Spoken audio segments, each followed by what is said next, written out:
Est-ce que vous avez regardé des dessins animés sortis récemment? Que ce soit à la télé ou en ligne, on voit se succéder depuis des années, des dizaines et des dizaines de productions dont on connaît pas vraiment l'origine ni l'âge. Et si la plupart des chaînes ou des services qui diffusent ces dessins animés sont connus pour leur succès, ça veut pas dire qu'il y a rien eu d'intéressant depuis. Regardez, un exemple tout bête. J'adore Cartoon Network, mais Adventure Time, ça a 10 ans. Steven Universe a 7 ans, ça fait plus de 3 ans que Regular Show c'est fini, et la liste ferait que s'agrandir si on creusait. Du coup, aujourd'hui on va découvrir ensemble des licences toutes neuves et des productions super prometteuses. Parfois même pas encore sorti.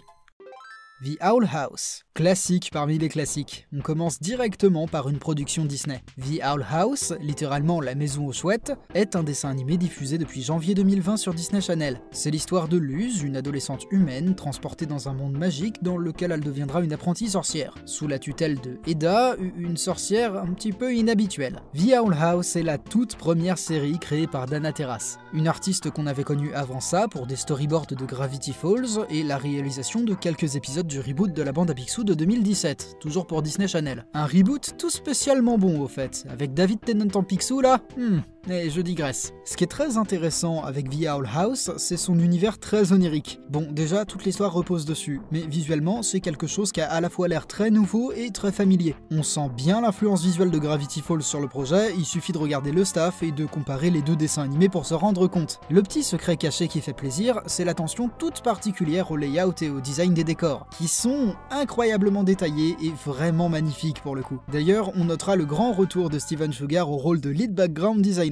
C'est effectivement le petit frère de Rebecca Sugar, la créatrice de Steven Universe, mais c'était surtout déjà un background designer sur Steven Universe justement. Plus que les autres, The Owl House est un dessin animé qui regorge de gros talents au niveau location design, entre autres grâce à des artistes comme Steven Sugar, Sam Bosma ou Jane Bach. Les layouts suffisent presque à eux seuls à rendre l'ambiance complètement magique. C'est vraiment le haut du panier de cette année.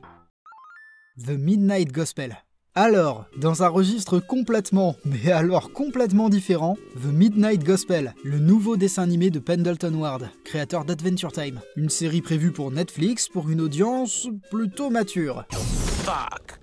Il a dit fuck. On y suit les aventures de Clancy, un protagoniste qui voyage à travers le multivers pour interviewer des formes de vie bizarres dans des mondes qu'ils sont tout autant. Ce qui est très intéressant avec ce dessin animé, malgré que pour le moment on n'en sache pas grand chose, c'est que bon, déjà c'est le retour de Pendleton Ward, et ça suffit à faire vibrer le cocoro des quelques fans hardcore d'Adventure Time dont je fais partie. C'est un point sur lequel je voudrais insister parce que dans son color design et dans sa composition des plans enfin vous voyez quoi, Midnight Gospel est déjà étrangement proche d'un épisode d'Adventure Time, Food Chain, qui parlait déjà du cycle de la vie et qui avait surtout été réalisé par Masaaki Yuasa. Alors oui, les plus blagueurs d'entre vous sont peut-être déjà perchés sur leur clavier pour dire que Pendleton Ward a tout l'air de consommer toutes sortes de drogues dans toutes sortes de quantités, mais c'est pas tellement ça qui est intéressant. Pour l'instant, on a vu qu'un trailer de 55 secondes de Midnight Gospel, et il a déjà l'air d'avoir gagné tous ses paris. Le color design est incroyable, l'animation sert parfaitement le propos. Il y a aucune espèce de filtre sur la créativité de Ward comme on avait pu en voir sur Adventure Time ou Bravest Warriors par exemple. C'est peut-être bien un des dessins animés les plus ambitieux de toute l'histoire de Netflix, mais pas sûr que ça plaise à tout le monde. Thundercats Roar. Je sens bien que celui-là, il va déclencher une guerre dans les commentaires. Est-ce que vous connaissez Thundercats? Ça s'appelait Cosmo Cat chez nous et c'était à la base un dessin animé de 1985 diffusé en 86 sur Antenne 2 en France. Une grosse production bien typique des années 80, à l'esthétique bien musclorienne. Putain, les salles de muscu sont fermées. Bon, déjà, je vous recommande effectivement Cosmo Cats, parce que c'est une relique de cette époque-là. Mais bien plus récemment, un reboot de ce dessin animé a été annoncé. C'est sur Cartoon Network et ça s'appelle Thundercats Roar. Et le moins qu'on puisse dire, c'est que ça a effectivement déchiré la communauté des fans de cartoon. L'évolution du chara-design a surpris tout le monde, plus souvent en mal qu'en bien. On parle quand même de ratios YouTube affreusement défavorables et de harcèlement sur Twitter. Ne faites pas ça, s'il vous plaît. Ce qu'il faut quand même bien avoir à l'esprit avant d'en penser quoi que ce soit, c'est qu'un chara-design, ça sert systématiquement une fonction. Thundercats Roar a plutôt l'air d'être une comédie, d'où une certaine relecture des designs, que ce soit au niveau décor ou personnage. C'est quelque chose qu'on avait déjà connu quand on est passé de Teen Titan à Teen Titan Go. Et même si là ça peut déboussoler, ça veut pas dire qu'il y aura rien d'intéressant dans ce reboot. Sur les quelques épisodes qu'on a vus, ça a vraiment l'air de déborder d'animations super belles. Et j'ai vraiment envie de vous en parler. Alors ce serait dommage de ne juger que sous un angle nostalgique. Kipo and the Age of Wonder Beast. Il y a que des noms en anglais que je prononce très mal dans cette vidéo. Kippo, que je vais appeler Kippo, est un dessin animé disponible depuis janvier 2020 sur Netflix. Une production de DreamWorks Animation et du studio Mir, un studio d'animation coréen que vous connaissez peut-être pour le dernier dessin animé Voltron ou La Légende de Korra, et qui effectivement compte parmi ses employés pas mal de vétérans d'Avatar. Kippo est un dessin animé tiré d'un webcomic qui raconte l'histoire d'une adolescente à la recherche de son père dans un monde post-apocalyptique peuplé d'animaux mutants. Non, plus sérieusement, c'est surtout un sacré voyage dans un monde presque magique. On retrouve bien évidemment le style caractéristique de Mir, tout le staff est là, ça se sent à peu près 20 km. Même le final de la série est co-réalisé par Yoon Ki-yoon, j'en ai parlé en vidéo, on peut pas faire plus Avatar que ça. Bref, Kippo a cette particulier que même s'il hérite de beaucoup de l'ADN de Mir et par conséquent de Korra ou d'Avatar, il emprunte aussi pas mal d'idées à une autre production récente de Netflix et DreamWorks, le She-Ra de 2018. Notamment l'exposition sans détour d'un personnage LGBT ou de sacrées idées de design de personnages et de monstres. Et alors la musique ? Keir Lehman au rôle de superviseur musical, ça pète quand même sacrément la classe. Il avait occupé la même fonction sur Spider-Verse. Le seul vrai faux problème que j'ai rencontré avec Kippo, c'est que 10 épisodes, ça fait quand même pas beaucoup.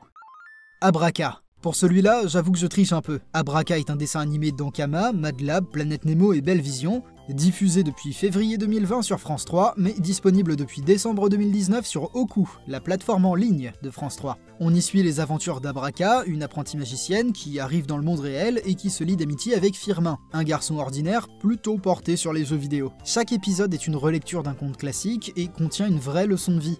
C'est plutôt destiné aux plus jeunes. La raison pour laquelle on en parle, c'est que là, visuellement, on voit directement que c'est une production d'Ankama. Le dessin animé est une œuvre cross-média dans l'univers du jeu vidéo, Abraka. On avait déjà connu une démarche similaire pour Dofus et Wakfu. Et en parlant de ça, même au niveau artistique, c'est vraiment dans la même continuité. La série Abraka a été créée et co-réalisée par Fabrice Nzanzi, aussi connu sous le pseudo de Ntamak. Il avait déjà été entre autres réalisateur sur la saison 3 de Wakfu, directeur artistique sur le dessin animé Dofus, et même responsable des décors sur le film Dofus. Il y a une vraie continuité qui se forme en termes d'identité d'œuvre en œuvre, que ce soit au niveau visuel ou ailleurs.